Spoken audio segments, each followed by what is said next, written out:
தேவனுடைய பரிசுத்த நாமத்திற்கு மகிமை உண்டாவதாக. இந்த காலை வேளையிலே உங்கள் அனைவரையும் ஆண்டவராகிய இயேசு கிறிஸ்துவின் இன்ப நாமத்தில் உங்களை அன்போடு வாழ்த்தி வரவேற்கிறேன். விண்துளிகள் வாயிலாக இந்த நாளில் சந்திப்பதிலே மிகுந்த மகிழ்ச்சி அடைகிறேன். வெளிப்படுத்தல் 6:2 வாசிக்கிறோம். நான் பார்த்த பொழுது இதோ ஒரு வெள்ளை குதிரையை கண்டேன். அதன் மேல் ஏறியிருந்தவன் ஜெயிக்கிறனாகவும் ஜெயிப்பனாகவும் புறப்பட்டான்.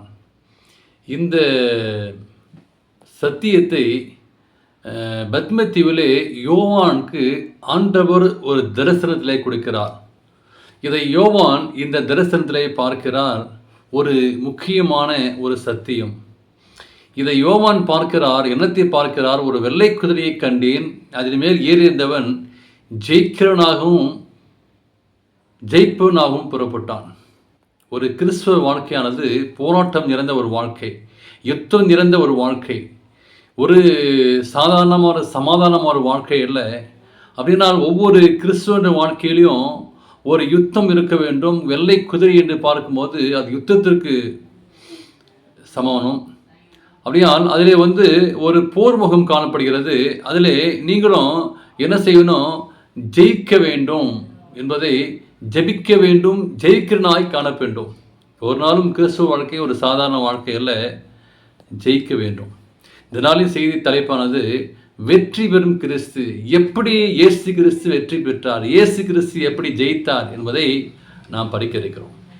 ஒரு கிறிஸ்துவனுடைய வாழ்க்கை குறித்து நாம் பார்க்கும்போது, வெற்றியை குறித்து பார்க்கும்போது, இங்கே சித்தரிக்கப்படுகிற ஒரு காரியம், ஆதி காலிலே அந்த வெற்றி பெற்ற தளபதி என்று பார்க்கும்போது வெள்ளை குதிரை மேல் அமர்ந்து வெற்றியை அறிவித்து பவனி வருவார்கள். அப்படின்னா இவர்கள் ஜெயித்து விட்டார்கள் என்று சொல்லி அர்த்தம். நீங்கள் அமெரிக்க தேசத்தில் எலெக்ஷனில் அவங்க வென்று விட்டால் பார்க்கும்போது தூரத்தில் பார்க்கும்போது ஒரு வெள்ளை புகை வரும். அப்பொழுது இவர்கள் ஜெயித்துட்டார்கள் என்று சொல்லி அந்த புகைதான் அடையாளம். அப்படியாய் இங்கே வெள்ளை குதிரையிலே அமர்ந்து போகிறார். அவர் ஜெயித்தார்.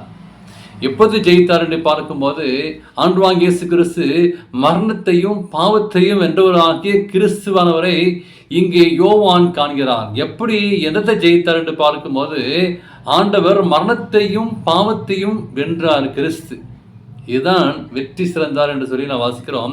கிறிஸ்து சிலுவை மரத்திலே தொங்கிக் கொண்டிருந்த பொழுது இந்த உலகம் இருண்டாக ஒன்றாக இருந்தது.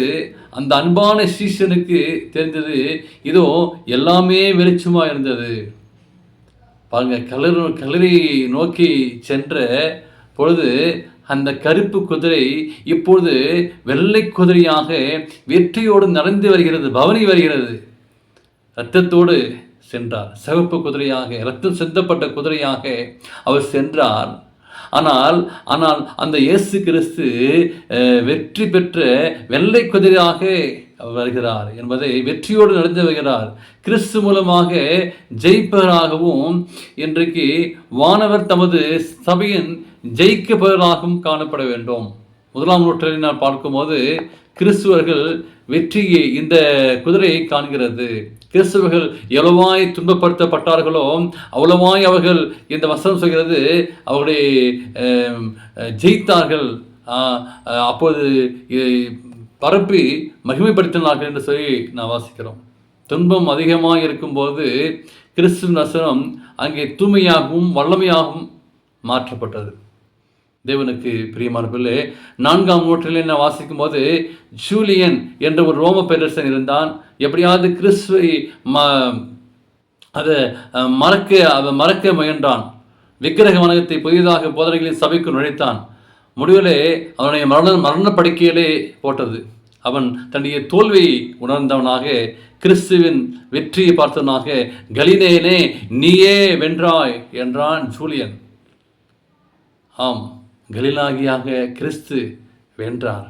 நாம் அறியாத பிரச்சனைகள் இந்த புதிய ஜீவியத்தில் வர காத்திருக்கின்றன. ஆனால் கிறிஸ்து நம்ம வலது பக்கத்தில் இருப்பதால் கிறிஸ்து நம் ஜீவியங்களையும் ஜெயிக்கிறதாக இருக்க அவருடைய கரங்களில் நாம் முற்றுமாய் ஒப்பு கொடுக்க வேண்டும். அப்பொழுதுதான் நாம் ஜெபிக்க முடியும். நம்மால் ஜெயிக்க முடியாது. கிறிஸ்துவின் கரத்திலே ஒப்புக் கொடுக்கும்போது தான் நாம் ஜெயிக்க முடியும். உலக முடிவிலே நடப்புகிற ஒரு சம்பவத்தின் காட்சியை யோவான் குறிப்பிடுகிறார். பாருங்க என்ன சொல்றாரு, பரலோகம் திறங்க கண்டேன், இதோ ஒரு வெள்ளை குதிரையை காணப்பட்டது, அதன் மேல் ஏறியிருந்தவர் உண்மையும் சத்தியமுள்ளவரப்பட்டவர், அவர் நீதியாய் நியாயம் தீர்த்து யுத்தம் பண்ணுகிறார். நீதியாய் நியாயம் தீர்த்து யுத்தம் பண்ணுகிறார். அவருடைய கண்கள் அக்கினி ஜுவாலை போயிருந்தன. அவருடைய சிரசின் மேல் அநேக இடங்கள் இருந்தன. பரலோகத்துள்ள சேனைகள் வெண்மையும் சுத்தமான மெல்லிய வஸ்திரந்தரிசனாய் வெள்ளை குதிரை மேல் ஏறி அவருக்கு பின் சென்றார்கள். புறஜாதிகளை வெட்டும்படி அவருடைய வாயிலிருந்து கூர்மையான பட்டயம் புறப்பட்டது, இரும்புகோலால் அவர்களை அரசாளுவார் என்று சொல்லி வெளிப்படத்திலே வாசிக்கிறோம். அவரே வெற்றியின் தேவன், அவரே வெற்றி பெறும் கிறிஸ்து. அப்படினால் நீங்கள் நாளுமாக அவரை பின்பற்றிய கிறிஸ்தவர்கள் வெற்றி பெறக்கூடிய கிறிஸ்தவர்களாய் நாம் மாறுவோம். நிச்சயமாகவே வெற்றியுள்ள ஒரு வாழ்க்கை வாழத்தக்க தேவன் கிருபை செய்வராக. God bless you.